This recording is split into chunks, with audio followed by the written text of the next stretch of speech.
What's up, guys? Back with top four interviews here at the Denver Regional.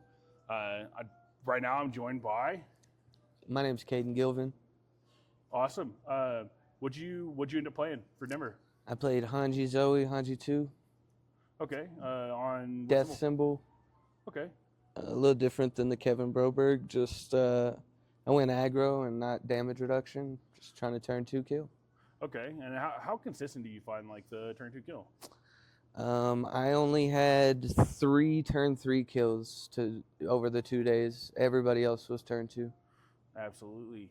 What would you say were some of your harder matchups? Like, you run me through maybe any particular matches you thought were maybe a little bit difficult leading to top four? Yeah, so day 1, Nick Ragan was another turn 2 deck. I lost the dice roll, and we both turned 2 to each other for 3 games. Yeah, day 2, uh, I beat the Nick Ragan and then went right into Rodan, which was the worst matchup. Yeah, he does get to play a lot of free blocks, and gets to monitor the check, so it does make it a little bit easier for him to block coming up on that. Are there any interesting tech pieces in your list that maybe stand out among like other Hanji lists, or something you really want to highlight that you feel like had the most impact over the weekend? So I'm sure people are going to look at my list and see the dual needle lunge and say that there was a better option. The problem was that when I'm allowed to play more attacks because it clears itself, obviously. Absolutely. But when it goes into my momentum, it has the ability to flip and make them mill 2 cards, which gives me extra options for my sweeping daggers. Yeah, sweeping daggers, very good card. Yeah, I kept on milling people looking for just specific things. So against the Nick Ragan, once I played it, I seen it. Day 2, whenever I seen it, I was like, I'm looking for true 100 for sweeping. That's how I win. Absolutely. So milling the extra 4 cards in our game with the 2 dual needles, it got me there. Absolutely. Yeah, I think dual needle is a pretty good choice. I mean, anytime you're playing something and going straight to momentum, especially with a lot of things you can grab with sweeping dagger having to do with momentum. I did find this weekend I also played a sweeping dagger list of a different character, and anytime I had the momentum, it just kind of freed up what I could grab. Do I need the EX? Do I need to kill them? So I think dual needle lunge is a very good piece if you're playing death sweeping daggers. Yeah. Um, is there any notable opponents you kind of want to shout out that kind of played something different, or was there? How did you feel about kind of like the decks you played against what you expected to see? So on stream, I played against Scanlan, and I hadn't played against Scanlan before then, so it was a lot of reading. And if you go watch the stream, you'll see I won because of Casino. There was a lot. That game 3, the RNG was clutch. Yeah, I feel like Death Casino is very strong right now, and I'm kind of worried about that going into AOT3. Do you have any concerns about Death Casino? Do you think there's a certain piece that maybe could bring it more in line if you think it's out of control, or do you think it's fine? Um, if people start playing 60 card decks, it might be out of hand, but as long as they keep playing 85 cards and stuff, I don't think it's a problem. I think there's way bigger problems in the format. Okay, so what would you say are some of your main concerns in the format going forward to the next events this season? I mean, it hasn't been enough viewing of the meta, I guess, at this point, Sure. for me to say that there's not going to be an answer for Nick Ragan or somebody finds something that just blows that guy out. But at the moment, that guy is, I mean, he's consistent at 120 cards. That's crazy. The card and the player who is was currently battling to see if he ends up top 2 last before we recorded this. So He ended up losing. oh no. So top 4, Nick Ragan, very consistent, very good player, but also yes, the character card is very good. Is that like one of your main concerns? Is there something? What about the deck do you feel is kind of like that really kicks it into overdrive, like compared to your regular decks like your Mirko or other stuff that has those potential turn 2 kills that just go off? So, like, I need 6 attacks. I mean, 5 attacks, to go there. Sure. That's the point of the Hanji I played, was just being able to dig really good with Leighton and Botan and pushing the limits and Yep. just finding the gas. I only played 20 attacks, but it's just finding the gas. It helped with my checks. The avoiding the conflict really, I think that card doesn't get enough 4 of. A lot of people play 2 of it or 3 of it, and it got me there today. I mean, that's how I beat the Scanlan and stuff. But the Nick Ragan needs 2 above, death from above or whatever that card is. Yeah. And it's over. I mean, they hit 2 of those and it's GG. Or if they hit the true 100 and the death from above, I mean, a bunch of options that really just kind of compound with the ability to continue to play the enhanced per every attack to really find what you want to put and staple onto a card. Yeah, I mean, like I'm having to find 5 attacks, and if he finds 2 specific ones, it's the same thing. Like, yeah, that definitely does hurt. And I know that design team has talked over and over about not wanting to go into turn 2 kills and really wanting to like fall away from it. So I'm kind of interested to see how they're going to end up changing it up and maybe tuning the Nick Ragan card, plus some of these other, like I said, Death Casino, because Mirko can do it too. I know we didn't see any Mirkos in Top Cut, but it is also, I feel like this region was also a little weird on like what we saw. But we'll kind of have to go from there and see what's what. What's your opinion of the event overall? Did you have a good time? Was there anything that stuck out outside of just the placement? Oh no, it was fun. I had a ton of fun. I played against a lot of different decks. A lot more of the new characters showed up than I thought there would be. Like my round 1 was Grog, my round 2 was Tarion. Yeah, the asset one. Yeah, and then my round 3 was Scanlan. I mean, okay, yeah. Tarion was on the pie chart, and so was Grog, which is pretty cool. I love seeing new characters at events right after a set drops. Kind of wish there'd been a little bit more time between, but so is the way it goes sometimes. Yeah, Grog is the reason why we got off of one of the reasons why we got off of Pony. I just was scared I'd run into a ton of that guy, and there wasn't nearly as many as I thought. I ran into the one first round, but Pony just loses to that guy, I think. Yeah. Pony does have a hard time into Grog just because, natural damage reduction kind of hurts Pony quite a bit. It doesn't matter if you play, 5 decent attacks in a row or 6 decent attacks in a row. If they're not equaling up because you've lost a total of almost 10 damage, that's a big deal. Yeah. That's a good point to pivot off Pony. I noticed there wasn't like any Pony, so I think most people had the expectation to see a lot of Grog here. Which, I mean, there was a bunch of Grog that showed up. I don't know how many. I don't think there were that many in the top 8, if any at all. There weren't. There was 3 Nick Ragans, 1 Mitch, what's his last name? Mitch, Camino. Me at Hanji, 1 Rodan, and 2 Tarion. Yep. Which, I mean, Tarion being a new character and ending up in top cuts is also pretty cool. You haven't gotten to really play any side events as you've been fighting for the crown. Yeah. But is there any you're looking at going back into the hall and playing, or are you kind of going to chill off of it and maybe reassess or kind of, calm down after such a really good run? I appreciate it, but we have a long ride home. Where are you from? Amarillo, Texas, so we got to go 7.5 hours or something like that. Yeah, that's good. That's quite a drive. I guess they do say that people from around those parts do prefer to drive than fly. Yeah, we're just kind of in the middle of everything, so. Yeah, that's fair. Well, if you could pick one thing that you could kind of change about the event that maybe you would wish would do a different way, or something that or something you wish they did good but would do maybe push it up a level. So like they didn't tell all the prize support on the website like before the event, and then I got here, not expecting to win much even if I topped. Absolutely. And then they gave a box to everybody at least in top 16 and 2 to top 8, and then I got 3 for top 4. I mean, they gave out really good prize support. They should have advertised that. Yeah, absolutely. The prize support did look really good. I think the top 16 prize support, I was pretty astonished at how good it was. Yeah, and the promos were really good. They actually did really good. They did good cards this time. Like not like niche cards. Yeah, as somebody that played Vax, they did an alt throat slitter, and I play 3 of that in my list, and it's a very strong card. So seeing a really nice alt art of that card that I'm playing feels good. Yeah. Because I really feel like they have picked kind of like random cards. Like maybe they had an art asset and they're like, well, we got to put this on something. It makes the most sense for this card.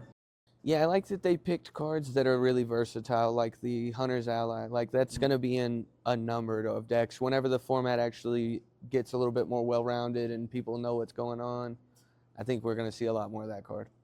So you'd say overall you had a good time here in Denver? Oh, it was fun. It was a lot of fun. Well, I really appreciate you taking the time to interview with me. We look forward to hopefully seeing you more success in the future, man. Hopefully you'll be at Worlds because you've got the points. Yeah, I'll be there. I'll be in Albuquerque for the next regional. Awesome.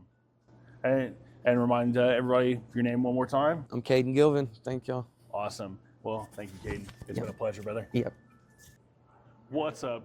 We're back with more top 4 interviews. I'm joined right now by Nick Ragan. Hello. the person, not the card. The person on the card. Both. And we're gonna get some of his feedback. So give me some of your run through your Denver experience. How'd you find the event overall? Was it? That was fun. Had a bit of a rough start on Swiss. Won the first round, then drew the second round, and then won out from there till ID in the last round. Yeah, it was pretty cool seeing you at top 8, especially because we talked earlier in the morning. How would you say, was there any notable matchups that you saw that you were kind of like not prepared for, or like anything that really hit you and you're like, I've got to think about this different? Not really. Not really. There's the matchups I know are bad, and unsurprisingly, they were bad. We only won our match into Rodan round 1 because boy did he try to kill me on 2, and boy did he fail. Oof. When you try to kill on 2 and you can't kill on 2, you die. He played a 5, checked a 3. Yeah. Double combined firepowered. Checked 5s on those. Played his next attack on a 5. Checked another 3. Went to play his Trigrav. Checked the third 3. Oof. And he just went, I'll die next turn. And he died next turn. Okay. Any notable shout outs or somebody you felt like kind of played something above expected? Like, you can know matchup's bad, but is there somebody that you were like, man? Shout out to the Mitch deck in top 4.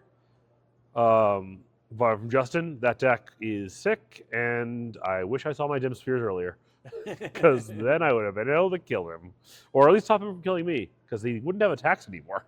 Yeah, that's fair. Usually without attacks, it's really hard to kill somebody. That's neat. I think we'll be interviewing Justin here. So kind of run me through the thought process when you are preparing your deck. I mean, obviously, what led you to playing yourself? Designing it. Okay.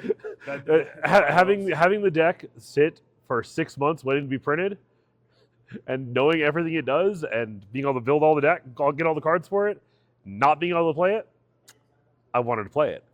Yeah, absolutely. I mean, it's really cool when you see a character card, because I believe it was you had won with it was Order Kicks Endeavor. Yes, is what you ended up winning with, which was a sick list. I remember watching that match, but seeing that and then seeing what what Nick Ragan does, the card, not the person. I was kind of like, I'm kind of interested to see this at an event. I wonder how much it'll be represented, and to see it so much, I was actually kind of impressed because I like that when somebody wins a card, it's a notable achievement. So seeing it at events is very awesome, and to see you top 4 with it is fantastic. What is there anything off meta that you weren't expecting to be here that was here, or is there something that you were kind of expecting to be here and it just wasn't here? I expected the Grogs to do better, to be honest. I've heard that a lot. I don't know if they just weren't on the right lists or wasn't the right people playing them, but was there even a Grog in the top 16? I didn't think so. Did a Grog? I don't think a Grog even made. Maybe it was one in top 32. There were only 4 of them, I guess. So. Yeah, Yeah, I feel like Godzilla Or those had 5. a heyday. So I feel like there was a lot of Godzilla, a lot of Ymir. Godzilla got 10th. Yeah, I there was at one point I was playing and it was Godzilla mirror to my right, somebody playing Godzilla to my left. Godzilla turns out 3 damage for free. Still pretty good. Very good. Is there a reason why you think that stuff like Godzilla is still popping up? Is it like the new? You think it's like has to do with how new the new set is, or do you really think it's like something with Godzilla's core design? Godzilla is very easy to play. Absolutely. If you are not to knock anyone playing it, because there are very good players playing it, but if you aren't 100% comfortable with the game, you don't like know all the intricacies, it's very easy to pick up and play Godzilla, and you will do fine. You won't have the bad. You may not win. You're probably not making tops, but you're going in knowing that, and you're like, I just want to do well. I want to get better. I want to experience the game. Mm-hmm. He's a very easy game deck to pick up, play, and you will have an okay time. Okay. And yeah. Okay. Plus, board wipes are good. Board wipes are very good. Saying, foundations, we don't like those. We'll just play out on a 5 next turn, and we'll just kill you. It's fine. Exactly. When I only have to hit like 2 attacks to finish you, and we'll get there. Okay, so is there something about the new set that you particularly like? Is there anything, any design-wise that you wish we would see more? Here's Exandria. I like the action or important characters. I'm really looking forward to building Allura. I just have not found a list I like yet. I'm sure there is one, but there are so many actions I want to play. My list currently has 19, and that is way too many. Mm-hmm. So it's a matter of cutting and figuring out what the attack line looks like. We'll see if I figure it out. If there was one design philosophy from Heroes of Exandria that you could take and put more prominent, what do you think it would be? Would it?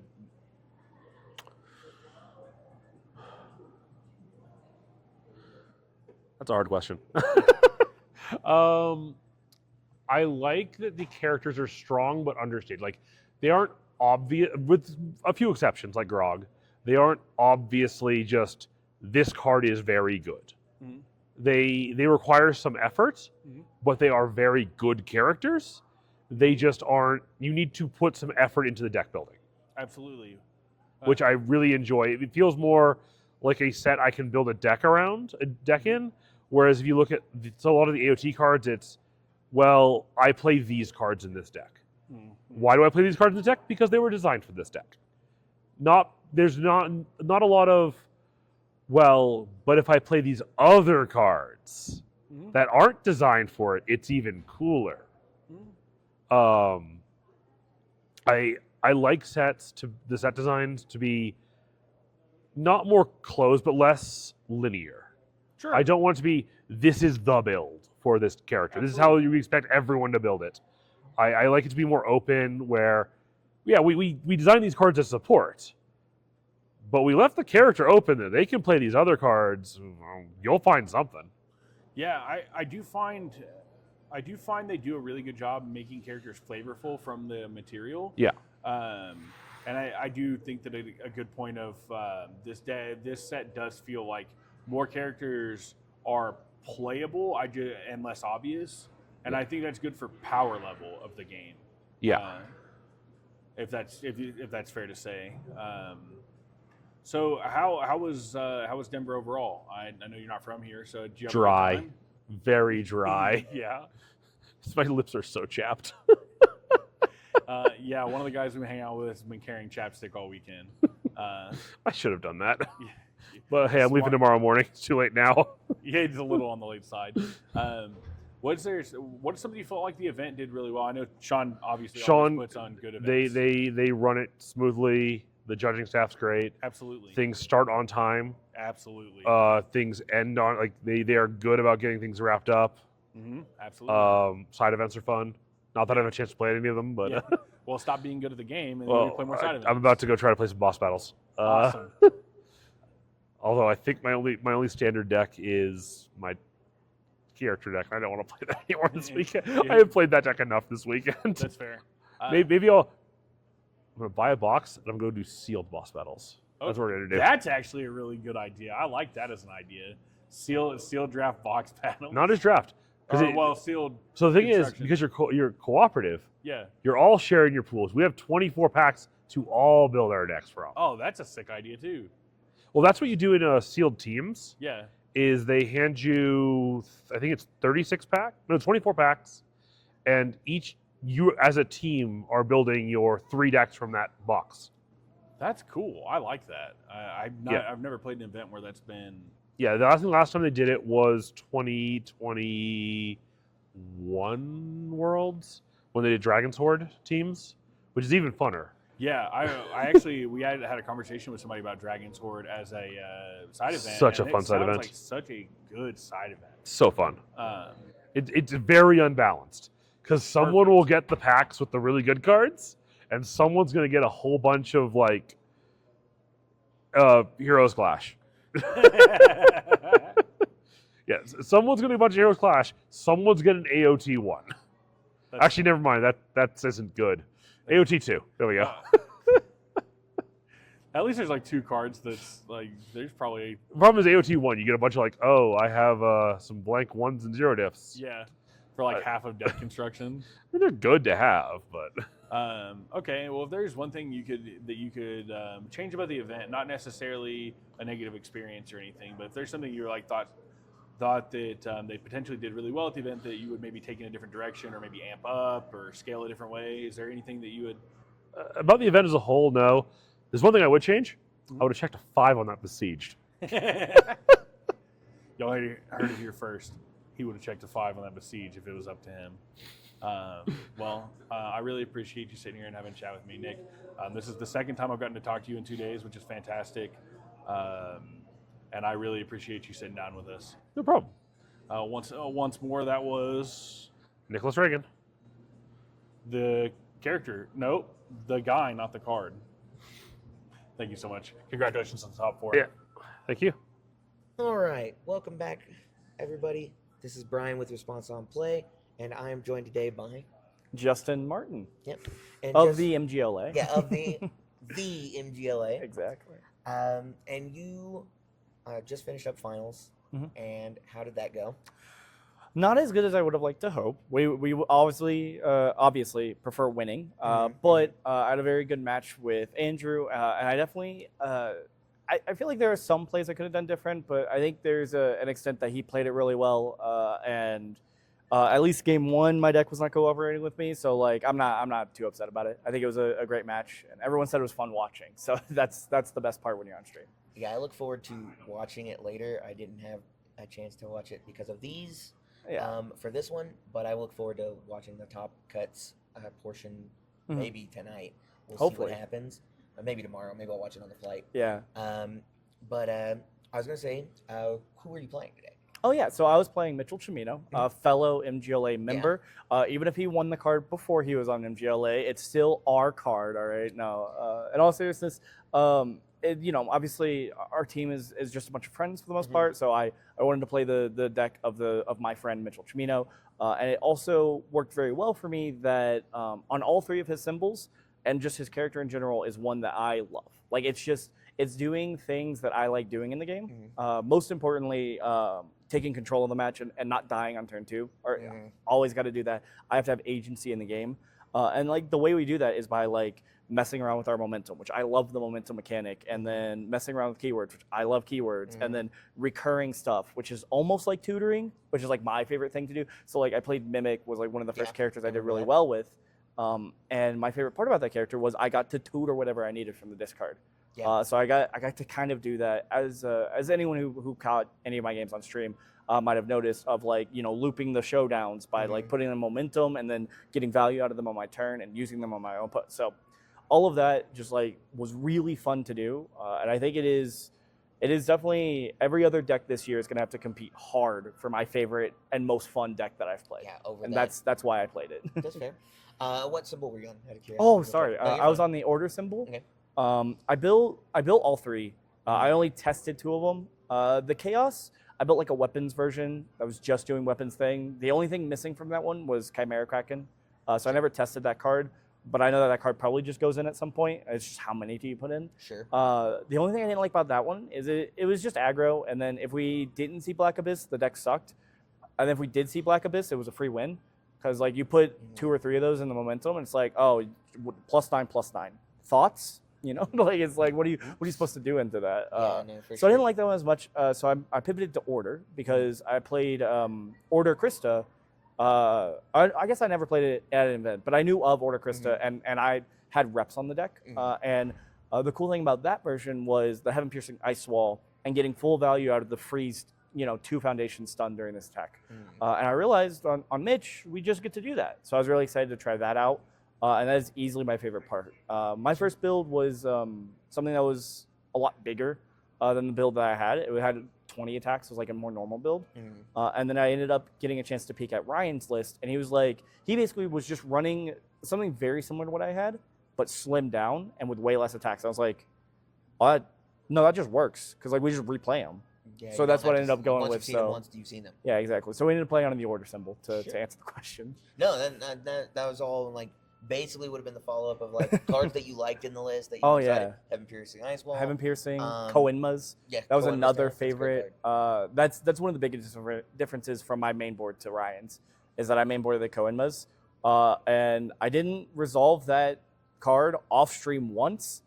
And then basically every round I was on stream, I resolved it at least once. So that was peak. That was perfect. that was an impactful card choice then? It was impactful enough because I got to resolve it on stream. And that's so hype. So that's all I needed was to resolve it on stream, even if I didn't resolve it elsewhere. Yeah, that's fair. That's fair.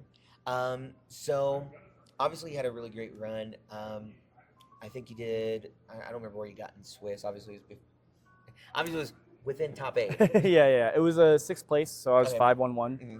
I had a tough loss into Travis, which we played that matchup plenty of times. I knew I was losing that one. He has to have the worst variance, and I have to have the best variance to win that matchup.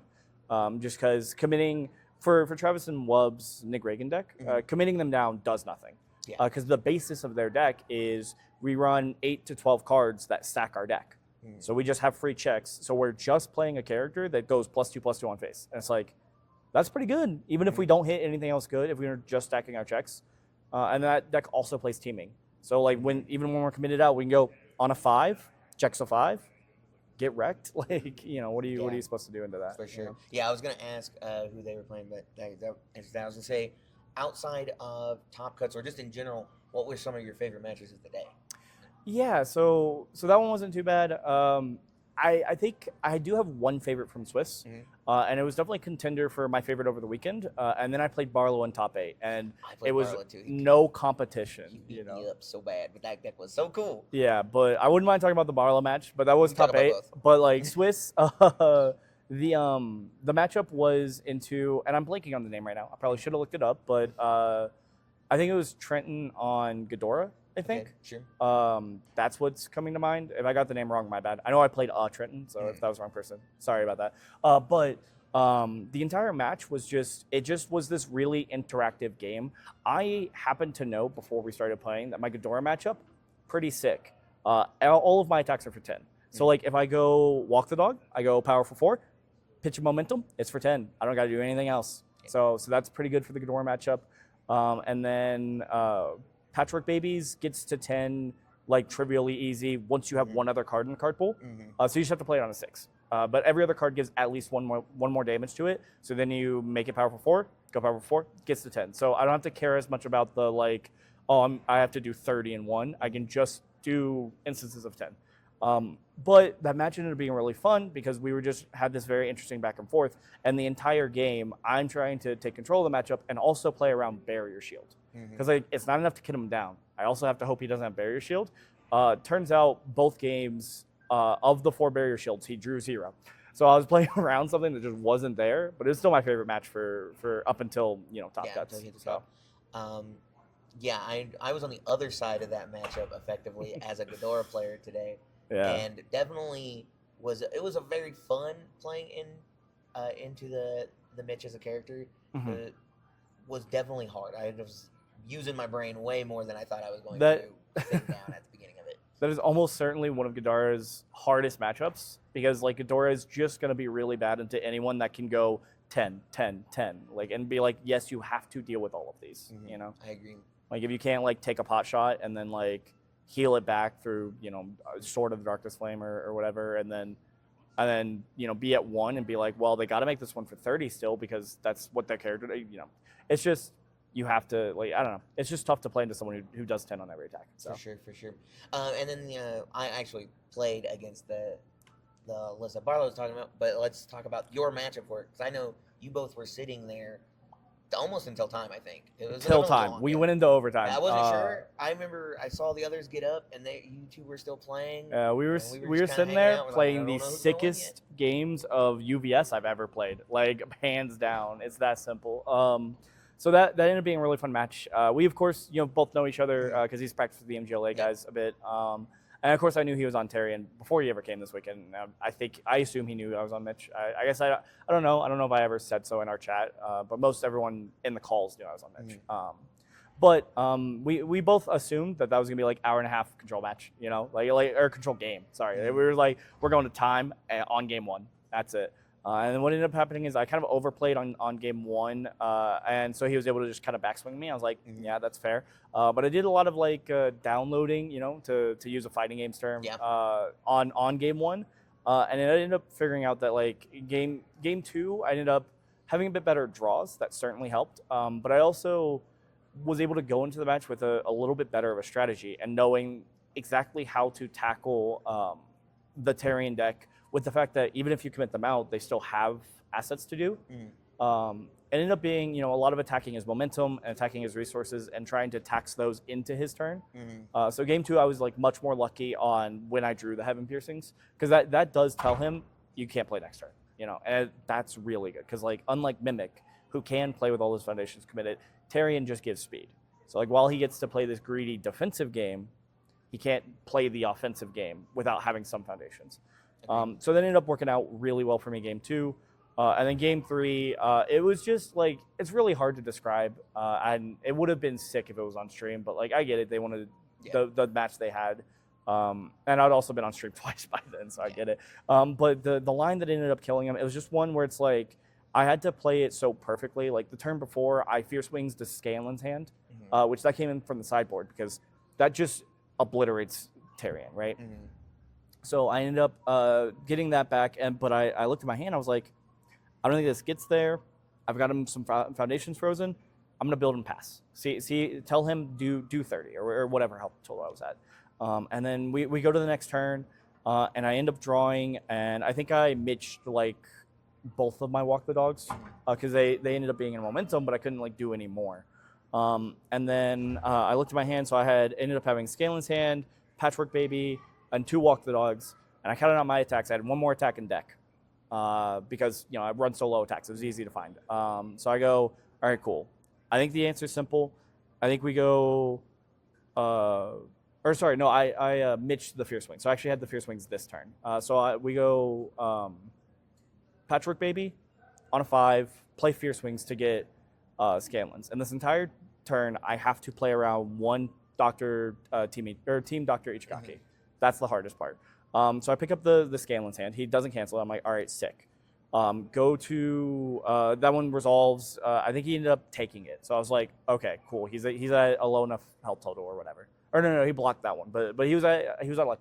Yeah. That's why I passed. Was I ended up getting him from 13 to 5 and was like, all right, this is good enough. All of my stuff is lethal. I just need to do them, right? So then I go Scanlan's hand. And really cool part about Scanlan's hand, especially for Mitch, it is just a form with no cost. So you play Scanlan's hand, I don't got to do anything. So if he decides to cancel, I didn't waste a momentum. If he doesn't decide to cancel, I can choose to, commit his character. Doesn't matter. I was trying to bait him into the cancel because what I actually cared about was his elasticity because I had stun moves. I need to stun him out.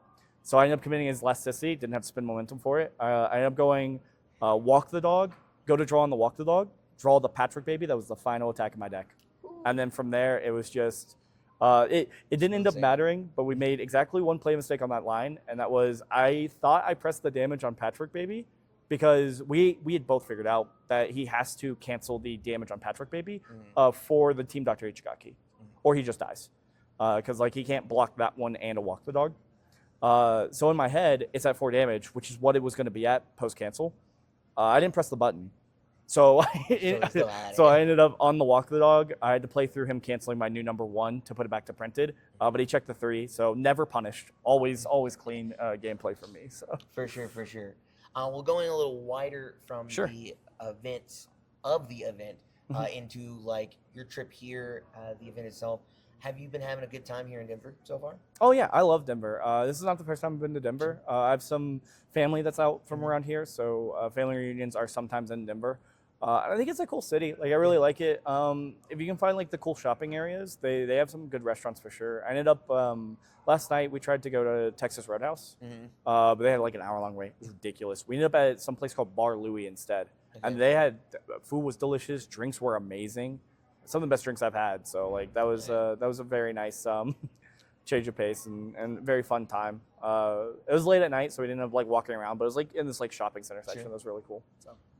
And then we always ask, this is basically our final question for all our interviewers, is if there was anything you could change about the event, and this doesn't have to be like card stuff, it can be as simple as like, yeah, I would have gone to sleep an hour earlier, any of that, what would you have done and why? I think my only thing that I was upset about the entire weekend, and shout out to teammate David, who was manning the Rochester booth for Sean selling the cards and stuff this weekend. David Thomas, that is. And shout out to him for letting me vent to him and like come down off the ledge a little bit. But I was really disappointed about my tie because I ended up the person I was playing into. I was one turn away from just outright winning the game, which makes me a lot less stressed throughout the day because I was already one loss in. It makes it where I don't have to like win out for the day. And in the match, my sleeves were starting to split. My brand new sleeves I bought that morning. So I was very upset about that because I spent at least exactly a minute re-sleeving cards just as they split. Like I guarantee you at least a minute of time was spent doing that. And he finished his turn a minute in, which meant that if he finished his turn 1 minute ago, I get an extra turn and he gets an extra turn. So I would have gotten the win, but that's okay because he played the game well and he ended up forcing the tie off of game 2. So applaud to him. But that is my only disappointment for this weekend. Other than that, I've loved every. I always love coming to UVS events. The community is amazing. Hanging out with everyone's amazing. I like seeing all my distance friends, you guys, the final round guys, the Rochester guys, and everyone who's not on a team. Because being part of a team does not disclude you from the community whatsoever. So I love seeing everyone. I love talking to everyone, and it's very. I can't think of a single person I don't want to talk to when I come to these events, and that is why I will keep coming, and why I will never have a complaint outside of my sleeve split. Like how much something and they broke early. Exactly. So other than that, applaud to Sean also for running the event because he always stresses about that and always pulls through. So well, Justin, we appreciate you giving me the time. Yeah, of course. Thank you for talking to us, and thank you. Obviously, good luck in all your future events. Oh yeah, we'll see. Unless we're playing, in which case. Bad luck. We'll see how much I phone it in since I am almost already to day 2. So maybe I phone it in for the rest of the season, but who knows? Yeah. Well, thanks a lot, man. Thank you. Hey everybody, this is Response on Play. We're here with our Denver Regional Champion, Andrew Porat. Been pretty close a couple times. Been doing really well at a lot of the previous events. How's it feel to finally make it? Oh, it feels good. Yeah? Winning feels very good. I can imagine, yeah. I mean, it's super exciting. Like, I know we've played a couple times, and it's always been a great game every time. And always. So I could see playing. I was like, man, this guy's got some sauce. So it's pretty cool to see you finally get your first win. Obviously, looking to see some more. Thank you. That's awesome. Congrats. I'm just real happy for you. Appreciate it. Absolutely. I kind of want to talk a little bit about your experience at the event, especially like kind of your obviously you were Swiss champ again, awesome. So you won all your games, or right? Like I tied one. Yeah. So was there anything throughout Swiss that you were like a little worried about, like, oh, I might actually lose this one? Yeah, there were 2 matchups. One was Godzilla, all 6 checks, City Rampage and throws. Wow. Okay. And Ragan obviously doesn't do super well against the throws. The throws. Yeah. But that was pretty cool because he completely disrespected me played all of his hand, didn't build any foundations, Okay. and then on turn 2, I actually was able to kill him. Do On turn 2? 30 whatever health. 30, Yeah. wow. See, that's my biggest problem with it. That's my biggest complaint. I was like, Yeah. especially I had to play against 2 of them this event, and which I was surprised. There was a lot of Godzillas here. Yeah. But that's my biggest thing. I like finally decided. I was like, you know what? The check is whatever. The damage is whatever. Him having 34 health and me not being able to crack back when he overextends and actually kill him is like my biggest problem with Godzilla. So and then pretty impressive. That the Deku on the move is like just a really hard matchup for any 7-hander because you're small health. right.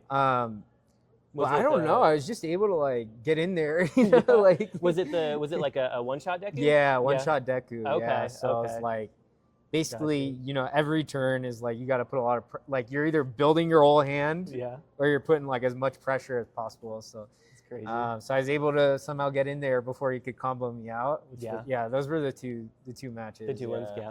So moving on to like kind of the top cuts. I know you played a pretty aggro heavy up until your final. And I know you played against both Nick Ragan and Mitchell characters. I also played against the Nick Ragan character, and of course they milled true 100% every time they tried to attack me. So maybe mine is a little skewed, but those characters seem like they do a lot. They seem a little like real strong. Do you think they're kind of pushed compared to some of the other characters? Yeah, personally, I think they're both definitely too good. Like, I thought Mitch was the best character in the format, bar none, because of the VME interaction. Yeah. Where he minuses 3 speed, changes the zone, and then adds like his walk the dog back to his hand or his runaway back to his hand. And it's like that's broken. Yeah. Like you shouldn't be able to do that. So I thought Mitch coming in was like really an issue. And Nick Ragan, I thought was fair until these guys cooked it up and like no, they figured out a way to make it not not they fair. got like the 100 card pile. Yeah, so you don't actually mill out. Right? No, That's there's the not a thing. chance. Yeah. And so I mean like I would love to see both characters take an errata. Just to bring them a little bit more in line. Do you have any ideas of like what that might be for those? Like what you think they need to fix? Mitch could be like a once per turn or something. Sure. So he can't just add like 3 walk the dogs to his hand. And Nick Ragan could also be a once per turn. A once per turn. Yeah. Or even twice per turn. I think would be fair. Yeah, twice wouldn't be too terrible. Yeah. So I think that would do it. The classic, right? Right. Just kinda once or limit him a twice little per bit. turn. Yeah. Yeah. But I also think like. You may not have known about it, but if you were like testing and you tried into these decks and you didn't show up prepared for both of them, like it's kind of like I had 8 sideboard cards for Nick Ragan. For just Nick Ragan? Not just, but like right. Like I was like, okay, I need to like change my deck because he's on a symbol that can't deal with resets very well. Gotcha. So it's like you just play all the resets and removes and like you can't really interact. So that's fair. And Mitch, you got to play hacker. Because he had VME combo is the problem. Yeah, that's a good point. So yeah. I had we had a lot of stuff going on, and of course, really close to the set coming out, so we didn't have a ton of time testing. Yeah. And honestly, I'd never like played in a format where there were like character like champ characters. I haven't either. So I honestly just coming in, I kind of thought the champ characters were kind of just like a novelty. I didn't realize that they were actually just like really good characters. So I thought everyone was telling me about Grog. I thought that was the best deck going in because like I personally thought it was Mitch, but everyone was saying it was Grog, and then I don't know what happened in the event. Like, I don't know if there were any that were even close to making the top cut, but I don't think so. I looked at the top like 16, and I don't think there was a Grog there. I don't know what happened, but everyone was talking about Grog and he didn't show up, right? Yeah, that's kind of what it seems like to me. I was like, Grog is one of them, and then the Mirko Casino was like that the other deck. one. I think is really good. It's just that there's not a lot of people willing to play that style. That's fair. I mean, it's kind of just like. Yeah, it is not Universus, you know? Like, it is not really Universus at all. It's like just, I'm going to bang, bang, bang, bang, bang, bang, bang, and it's like, I don't think a lot of players want to play that way. No, I don't No think offense so. to those who do, but I would love to see something happen with that too. With Science Bros, could be like once per attack. Yep. Be a lot more fair, still playable. Yeah, for sure. Still playable. Yeah, something like that. And then kind of for like something else that I don't really think showed up super well, but Amir, obviously. Ymir. Yep. I know you played Amir for a little while.